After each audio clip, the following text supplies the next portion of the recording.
استاد نجیب منلی د ادبي اصطلاحاتو په قاموسونو کې پورنوګرافي کلمه هم شامله ده.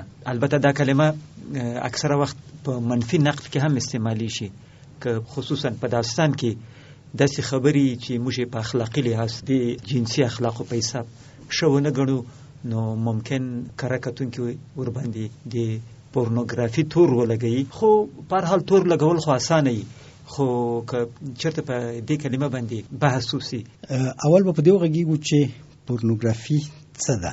زمونږ په اوسنۍ اصطلاح، د اوسنۍ نړۍ په اصطلاح، پورنوګرافي ټولو هغو هنري یا شبه هنري تولیداتو ته ویل کېږي چې د انسان جنسي غرایز پکې په ډېر وضاحت سره تمثیل شوي. د پورنوګرافي کلمه د یوناني ژبې نه راغلې ده. پورنۍ په یوناني ژبه کې کچنۍ ته وایي، کاسیره، او پورنوګرافي یعنی د کاسیرۍ لیکل. دا په دې معنا ده چې په دغه لیکنه کې او بیا وروسته انځور هم ورسره یو ځای شوی دی. هغه څه ویل کېږي چې هغه د کاسیرۍ پورې ارتباط لري. هغه داسې څه دي چې د انسان شهواني تمایل تغذیه کوي، تشویقوي، راویښوي یا حد اقل تخنیي. دغه مسله یوازې په ادبیاتو کې نه ده، زموږ په ټولنه کې په شفاهي ادب کې هم دا شی ډېر زیات دی. مونږ اکثره ټوکې د هرې بشري ټولنې ټوکې چې یوازې د افغانستان نه، اکثره ټوکې په همدغه مسایلو څرخیږي. د یونان، زاړه یونان د پورنوګرافیک ادب هغه سمبولیکه څیره یوه شاعره ده چې صفو نومیږي. د هغې په لیکنو کې د همجنسۍ تمایل ډېر په وضاحت سره ښکاره شوی دی. د هغې نه وروسته هم همدغه جریان په یو ډول نه یو ډول دوام موندلی دی. خاصیت یې دا دی چې همیشه انتقال یې تر لستوڼي لاندې دی، په ښکاره ډول یې څوک نه بیانوي. او علت یې دا دی چې هغه څه چې په دغو شیانو کې ویل کېږي د اخلاقي لحاظه مونږ هغه محکوموو. یعنی هغه غرایز چې زمونږ تر ټولو حیواني غرایز دي، جنسي غرایز، مونږ هغه تمثیلوو. ځینې کارکتونکي وایي چې که چیرې یوازې حیوانیت په نظر کې ونیول شي نو خوړل هم یوه حیواني غریزه ده، مګر مونږ یې ډېره په ښه ډول باندې تمثیلوو، ترسیموو او خبرې پې کوو او خطې نه وړو. برعکس ځینې نور فعالیتونه دي، فزیکي فعالیتونه چې د هغې په باره کې خبرې کول اخلاق ښه نه ګڼي، یعنی د عفت نه لرې دي.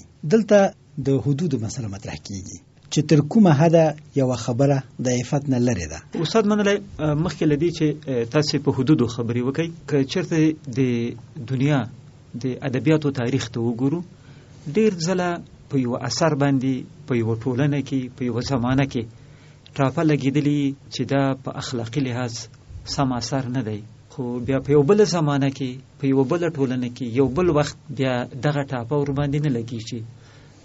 د ډیرو کسانو په نظر په 20مه پیړۍ کې د جیمز جویس تر یولسس لوی ناول نه دی لیکل شوی. دغه ناول په 1922 کې په اول ځل راووت او په هغه وخت کې محکوم سو. دا تور پې ولګېدو چې دا جنسي بد اخلاقۍ خپروي. خو نن ورځ د دنیا په پوهنتونونو کې تدریسي شي او څوک څه ټاپه ورباندې نه لګوي. نو فکر کوم که تاسې په حدودو خبرې کوئ، نو دغه په زمان او مکان کې چې دا حدود فرق کوي، دې ته هم کوي اشاره وکړي. بالکل، دا ډیره مهمه خبره ده چې حدود د یوې ټولنې د یوې خاصې ټولنې پورې تړلې دي. ټولنه هم په زمان کې فرق کوي، هم په مکان کې. هغه څه چې په 19مه پیړۍ کې، په 18مه پیړۍ کې، په 15مه پیړۍ کې د پورنوګرافي په نامه یادېدل، موږ اوس ورته ایروتیک ادبیات وایو. ایروتیزم یا په عربي کې ورته شبق وایي. هغه هم یو ډول شهواني ادبیات دي، مګر په هغې کې بربنډوالی تر هغه حده نه دی چې اخلاق یې ونه مني. استاد منلی، دغه ایروتیک ادبیات دا هم د ادبي اصطلاحاتو یوه اصطلاح ده، معمولا د پورنوګرافي بیلوي.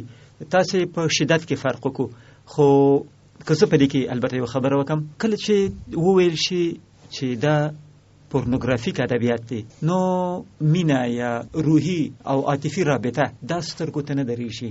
خو ایروتیک ادبیات لکه صافو چې تاسې یاد کړه، یوناني شاعره، هغه د مینې ذکر کوي، خو داسې مینه ده چې موږ ته اوس مستهجنه ښکاري. مینه ده خو په اصطلاح لوچکه مینه ده. لیکن کله چې پورنوګرافي یادې شي، د مینې، د روحي او د عاطفي رابطې هیڅ نقشه پکې نه وي. یعنی پورنوګرافي چې ده حیوانیت ته ډیره نږدې ده نسبت ایروتیک حالت ته. دغه فرق ورکولی سو؟ دغه فرق مشکل دی. خبره بیرته د حدودو ته راځي چې دغه حدود د ټولنې پورې تړلي دي. ټولنې په ځینو وختونو کې ځینې شیان مني، په ځینو وختونو کې نه مني. د مثال په توګه په فرانسه کې په 1973 کال کې ګمان کوم د یوې نطاقي زنګون د تلویزیون په پرده ښکاره شوی و. هغه نطاق له تلویزیون نه وشړل شو ځکه چې دغه عمل غیر اخلاقی عمل ښودل شوی و.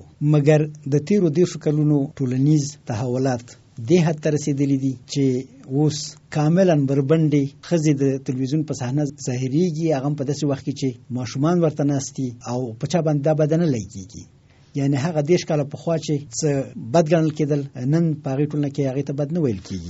استاد منلی یو بل مثال همدغه د فرانسې ډیر مشهور ناول د اما بواري ناول ګوستاو فلوبر لیکلی دی په 19مه پیړۍ کې. د ادبیاتو د تاریخ په کتابونو کې دا راغلی دي چې په هغه وخت کې په دې ناول تور ولګېدو چې دا بد اخلاقي خپروي.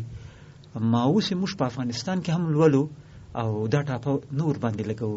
هماغه خبره ده چې په هغه وخت کې د ټولنې اخلاق یو څه محدود وو.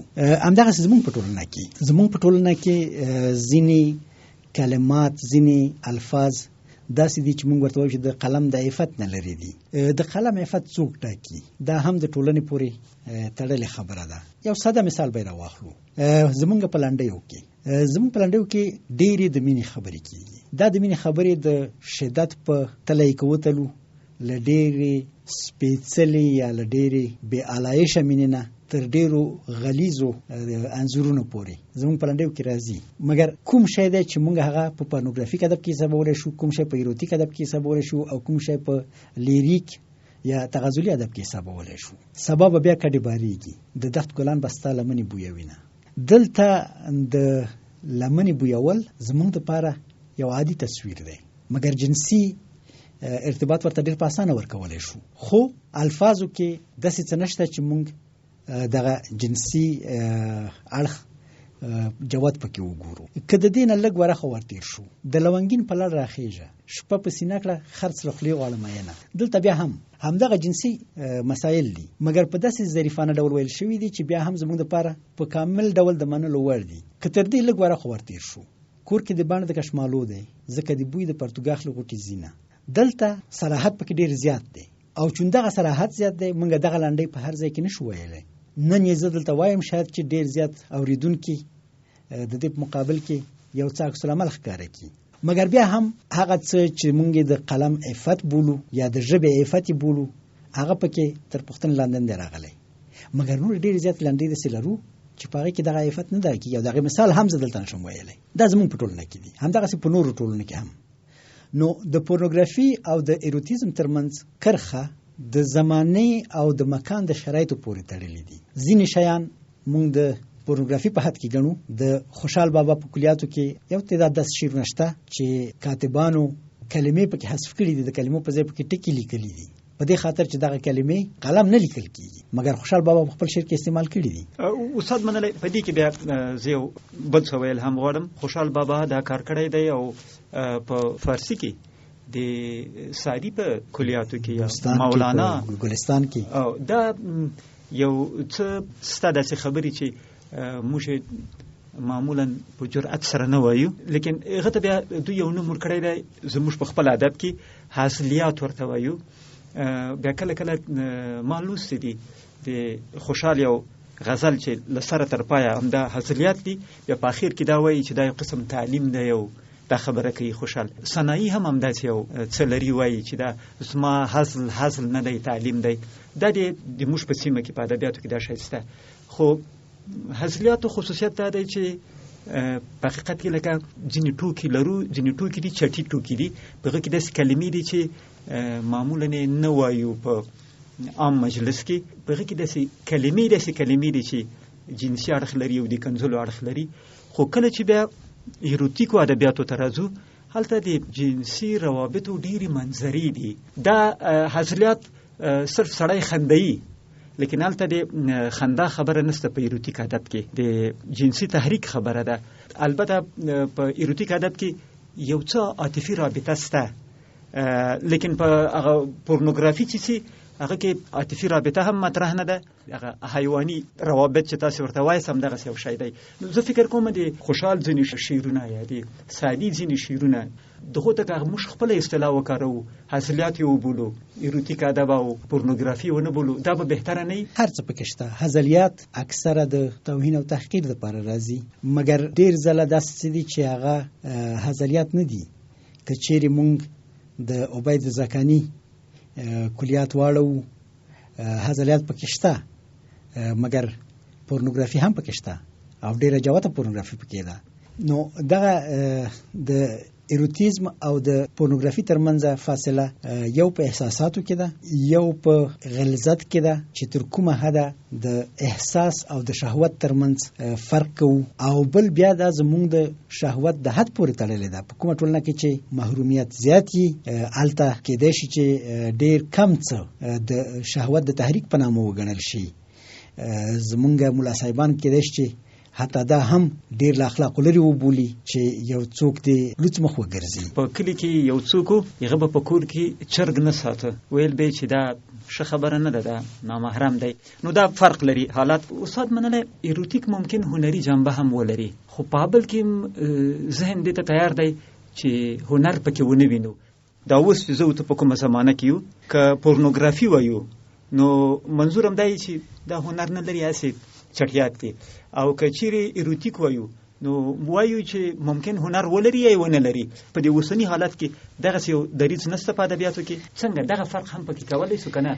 دغه فرق هم مشکل دی، ځکه چې ډیر هغه اثار چې په خپل وخت ورته پورنوګرافیک ویل شوی دي مونږ نن د هنري اثارو په نامه باندې ګورو، او دغه دریځ مشخص نه دی، ځکه چې هغه څوک چې پورنوګرافي تولیدوي هغوی فکر کوي چې هنر تولیدوي. د پورنوګرافي او د ایروتیزم ترمنځ که موږ نن حد ټاکو، هغه باید د خپلو قوانینو په رڼا کې وټاکو.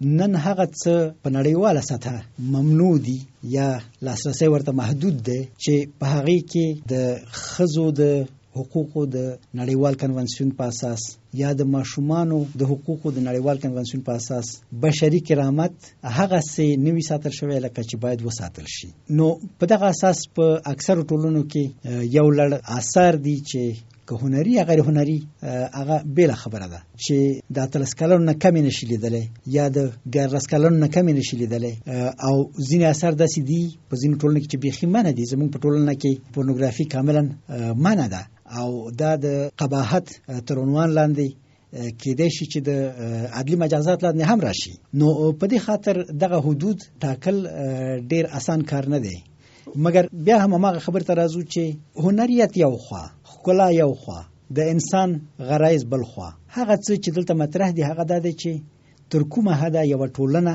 د دغو غرایزو ښکاره کولو ته آماده ده، او د دغه حده چې څه ور اخوا شي هغه پورنوګرافي کې راځي. که په منځني حالت کې هغې ته ایروتیزم ویلی شو، او که کاملا د منلو وړ حالت کې هغې ته تغزلي.